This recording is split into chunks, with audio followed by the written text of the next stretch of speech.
Olá, galera. Eu sou o professor Max Paulo e vou dar prosseguimento à aula sobre conjuntos. Reunião de conjuntos. Sejam A e B dois conjuntos. Teremos a reunião ou união de A e B, o conjunto formado pelos elementos que estão em A ou estão em B. A notação é A união com B é igual a X, tal que X pertence a A ou X pertence a B. É assim que a gente vai ler a lei de formação desse novo conjunto. Exemplo. AB união com CD é igual a A, B, C e D. Ou seja, juntei todos os elementos que estão em A, todos os elementos que estão em B e formei um único conjunto. 2, 3 união com 1, 2, 3 e 4 é igual a 1, 2, 3 e 4. Porque o 2 e o 3 já tinha no segundo elemento, então não preciso de repetir ele. Então eu só complemento o conjunto união. Tá? Simplesmente isso. Propriedades. Sejam três conjuntos A, B e C. Valem as seguintes propriedades da união. A união com A é igual a A, propriedade idempotente. A união com vazio é igual a A, elemento neutro, igual no zero na adição. 1 mais 0 é igual a 1. A união com B é igual a B união com A, que é uma propriedade comutativa, ou seja, não interfere a ordem dos fatores. Também não interfere também a ordem que você vai fazer a primeira operação. Por exemplo, eu tenho parênteses no A e no B e o C está de fora. Tanto faz eu fazer assim ou fazer com parênteses no B e no C, ou parênteses também no A e no C também, depois união com B, que é a propriedade associativa, que também vai dar a mesma resposta. Interseção de conjuntos. Dados dois conjuntos A e B, chama-se interseção de A e B o conjunto formado pelos elementos que estão em A e também estão em B. Olha a diferença. Agora vai ser a interseção B, e ao invés de ser um U para cima, vai ser um U para baixo, que vai ser o símbolo de interseção. Vai ser X tal que X pertence a A e X pertence a B. Um exemplo, A, B e C interseção com A e B. Vai ser igual a e B. Por quê? Porque os elementos que estão no segundo elemento estão em comum com os elementos do primeiro elemento. Ou seja, eu tenho A e B no primeiro e A e B no segundo. O que sobrar não interessa. O que interessa é só quem tem em comum, que vai ser o A e B. X, Y, Z e T, interseção A e B. Vai ser igual a vazio. Por que vai ser igual a vazio? Porque não tem o A e B no primeiro, nem X, Y, Z e T no segundo. Não tem nenhum tipo de elemento em comum. Então é vazio, não faz sentido. Ou seja, são dois conjuntos disjuntos que a gente vai falar quando não tem nenhum elemento em comum. Propriedades da interseção. Sejam três conjuntos A, B e C. Valem as seguintes propriedades. A interseção A vai ser idempotente, é igualzinho na união. A interseção com o conjunto universo desse conjunto vai ser A também, que vai ser como se fosse um elemento neutro. A interseção B é B interseção A, comutativo, igual na união. E também associativa na interseção, igualzinho na da união. União e interseção, propriedades. Vamos juntar as propriedades das duas operações e formar mais 4 novas propriedades. Ou seja, sejam também mais 3 conjuntos A, B e C, que vão valer as seguintes propriedades. A união com A interseção B igual a A, e também a interseção A união com B também vai ser igual a A. Se eu fizer também uma distributiva em relação à interseção, vou encontrar A união com B, interseção A união com C, que é uma interseção em relação a uma distributiva em relação à interseção. Se eu fazer ao contrário, também vai ser bem parecido, só vai mudar a ordem das operações.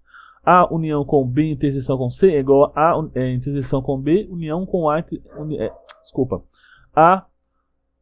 interseção com B união com A interseção com C, que é a distributiva em relação à reunião. Diferença de conjuntos. Sejam A e B dois conjuntos. A operação A menos B será o conjunto formado por todos os elementos que estão em A menos os que estão em B. Ou seja, vai ser a seguinte notação. A menos B é igual a X, tal que X pertence a A e X não pertence a B. Exemplo, A, B, C e D menos B, C, D, E.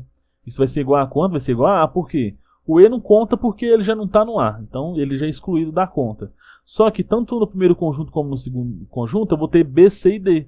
Então eu posso excluir esse B, C e D, porque ele que vai ser o que vai fazer sentido sair da diferença. Então vai ficar só o A. Segundo é a mesma coisa. 1, 2, 3 e 4 menos 2, 3 e 4. Eu vou tirar o 2, 3 e 4 porque são os 3 elementos que têm em comum tanto no primeiro como no segundo conjunto. Isso vai dar 1. Complementar. Dado dois conjuntos A e B, tal que B esteja contido em A, chama-se complementar de B em relação a A o conjunto formado pelos elementos de A que não pertencem a B. Ou seja, complementar de B em relação a A vai ser A menos B.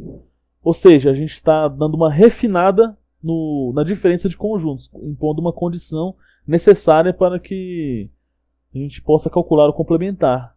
Exemplo: A, B, C e D, e B, C e D. Ou seja, o primeiro vai ser A, B, C e D, e B, C e D.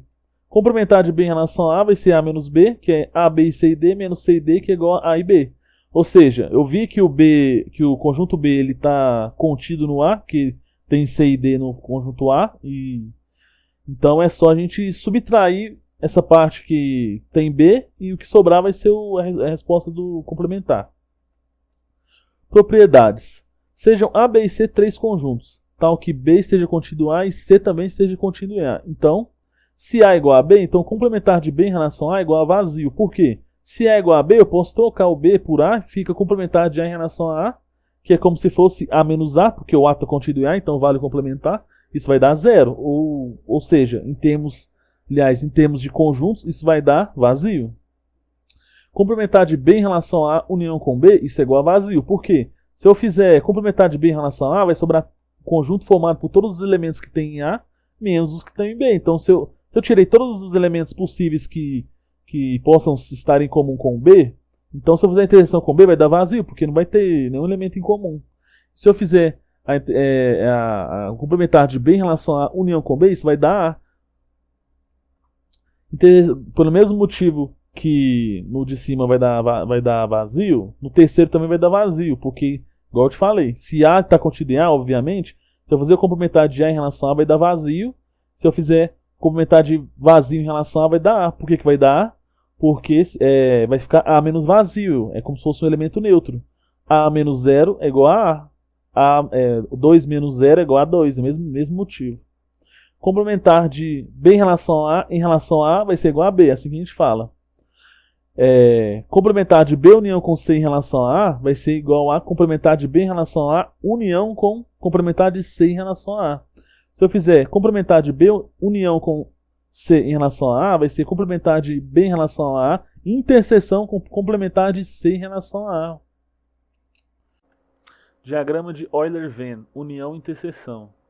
A gente pode dar uma olhadinha aí como que ficaria uma representação gráfica em diagramas dos conjuntos e suas operações. Interseção, a gente sabe que é o conjunto formado por todos os elementos que tem em A e tem em B. Então vai ser como se fosse essa parte pintada de roxo aí, que vai ser a mistura da tinta vermelha com a tinta azul, dá o roxo. O roxo é a interseção. E tudo junto aí vai ser a união, ou seja, a soma de tudo que tem no vermelho, tudo que tem no azul e tudo que tem no roxo vai ser a união. No segundo caso, no do meio, a união vai ser o próprio conjunto A. Por quê? Porque o B já está contido no A. E a interseção vai ser o próprio conjunto B. Porque é a mistura da tinta azul que estava no B com a tinta vermelha que deu o roxo. E quando esses dois conjuntos não têm nenhum elemento em comum, vai ficar separado, ou seja, são dois conjuntos disjuntos. Para complementar seria como? No primeiro caso, é o próprio complementar propriamente dito, né, porque o B está contido em A, e o resultado vai ser todos os conjuntos que tem no A, menos que tem no B, então vai ser só a parte vermelha, que vai ser o complementar. No segundo vai ser a diferença de dois conjuntos, que vai ser só a parte que tem A, ou seja, a gente vai excluir tanto a interseção quanto o próprio B, que vai ser todos os elementos que tem em comum com o B, né, então vai sobrar só os conjuntos que tem em A. E o terceiro quando os dois não tem nenhum elemento em comum, então vai ser dois conjuntos disjuntos. Vai ser o A separado, o A vermelho separado e o B branco separado também. Então o próximo vídeo será apenas de exercícios. Bons estudos e até a próxima, galera.